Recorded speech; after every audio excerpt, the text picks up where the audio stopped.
Sur juriste, avocat, tout ce que vous voulez, Maître Mchila, il viendra ici, là, pour nous dire ce qu'il sait par rapport à ce qui s'est passé aujourd'hui à Addis Abeba.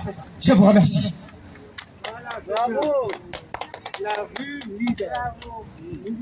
Mesdames, Messieurs, chers compatriotes, effectivement, ce 18 février 2023 est une date noire pour l'Afrique, pour l'Organisation de l'Unité africaine.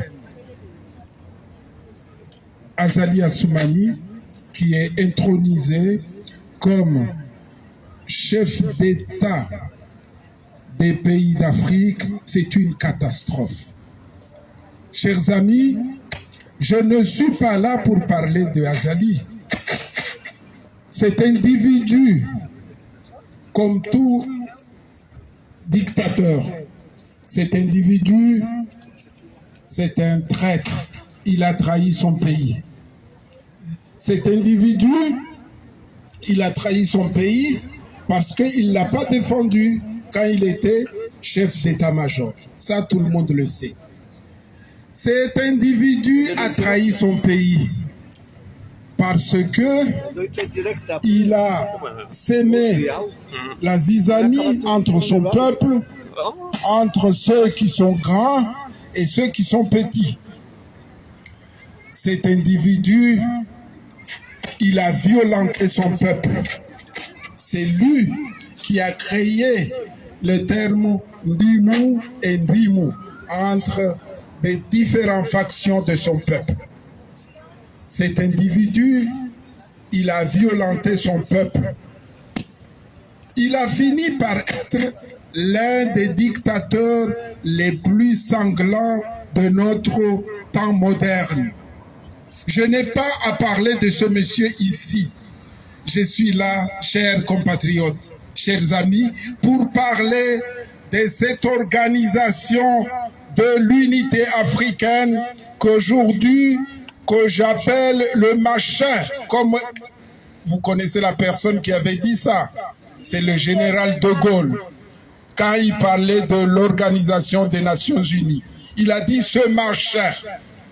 Donc, aujourd'hui, l'Union africaine est devenue pire que machin, parce qu'il a mis à sa tête un dictateur et l'histoire va le juger. Chers compatriotes, donc je ne suis pas là pour parler d'Azali. Souvenez-vous, mes amis, souvenez-vous, il y a 22 ans de ça, le 17 février 2001, à Fumboni, Moéli, l'Union africaine, qui s'appelait à l'époque l'Organisation de l'Unité africaine, a fait venir tous les Comoriens à Moéli pour signer ce qu'on appelle l'accord cadre de Fumboni du 17 février 2001. Alors, qu'est-ce qui disait cet accord cadre? Cet accord cadre disait que les Comores est un pays souverain, un pays uni, un pays qui doit se débarrasser de toute dictature, de toute injustice.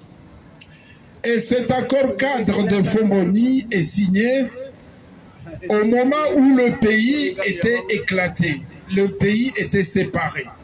Donc, l'Organisation de l'Unité africaine est venue faire asseoir tous les Comoriens autour d'une table pour signer cet accord.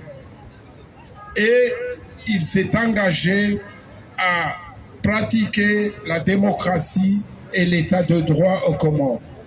Aujourd'hui, cette même Union africaine accepte de mettre à sa tête un dictateur. Ça, c'est grave. Mais aussi, je suis là pour parler de l'OIF, l'Organisation internationale de la francophonie, qui étaient témoins à la signature de cet accord en 2001. Ce sont ces gens-là qui compatissent, qui sympathisent avec Azali pour faire de l'Afrique le syndicat des dictateurs. Ça a été dit ici. Alors, chers amis, je pense que c'est gravissime ce qui se passe à Addis Abeba aujourd'hui. J'appelle le peuple comorien à se soulever, à dire qu'il n'en veut pas de ce dictateur qui est maintenant devenu un dictateur international. C'est grave parce que